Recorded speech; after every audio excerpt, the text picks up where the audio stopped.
उत्तर प्रदेश, बिहार, उत्तराखंड के कई हिस्सों में भोजपुरी फिल्में खूब धूम मचाती है। भोजपुरी फिल्मों के गाने लोगों की जुबान पर छा जाते हैं। भोजपुरी फिल्में अच्छा बिजनेस तो करती ही हैं, वहीं भोजपुरी के सुपरस्टार कहे जाने वाले अभिनेताओं की फीस भी मुंह मांगी है। भोजपुरी स्टार भोजपुरी सिनेमा में अपना डंका बजवाया है। आज वो जिस मुकाम पर है वो उनकी मेहनत की बदौलत है। बात करें तो सोमलाल यादव, दिनेश लाल यादव, पवन सिंह, खेसारी यादव ने अपना भोजपुरी फिल्मों और गानों में रुतबा दिखाया है। आज भोजपुरी गानों की मांग इंडिया में ही नहीं विदेशों में भी है, जो कि एक अलग ही भोजपुरी की पहचान बन चुकी है।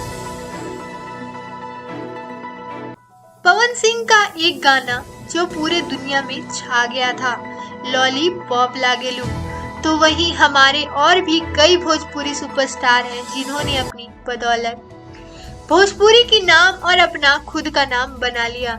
जी हाँ, हम जिनके बारे में बात करने जा रहे हैं वो कोई और नहीं, उत्तर प्रदेश के वाराणसी के रहने वाले सोमलाल यादव जी।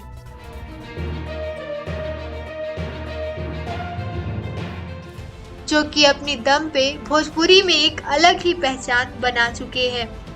उनके आने वाली अगली फिल्म, जो कि उसका ट्रेलर अगले सप्ताह तक आ जाएगा।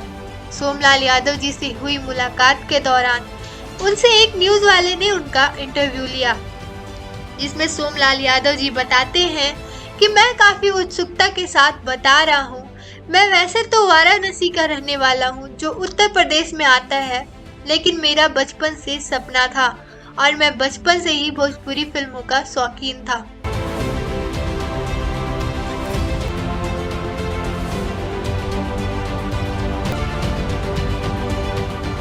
मैं बचपन में ही सोच लिया था कि मुझे आगे चलकर भोजपुरी का हीरो बनना है। उनसे आगे बात में उन्होंने बताया कि मेरा ऐसा सोचना है कि मेहनत और ईमानदारी से अगर आप किसी चीज को करते हैं तो एक दिन जरूर साकार होगा। मेरे आने वाली फिल्म जिसका मैं बेसब्री से इंतजार कर रहा हूँ और मुझे मालूम है कि ये फिल्म भोजपुरी की सुपरहिट फिल्म होगी। ये फिल्म के लिए मैंने बहुत सालों का लंबा इंतजार किया था। सोमलाल जी से एक पत्रकार ने पूछा कि आपके पास कई लग्जरी गाड़ियां हैं और आलीशान घर है, हजारों फैंस उनकी एक झलक देखने के लिए पागल रहते हैं, ऐसे में आप क्या कहना चाहेंगे? उन्होंने बताया कि ये सब उनके फैंस का दिया हुआ सब कुछ है। वीडियो पसंद आई हो तो वीडियो को लाइक और चैनल को सब्सक्राइब जरूर कीजिएगा। धन्यवाद।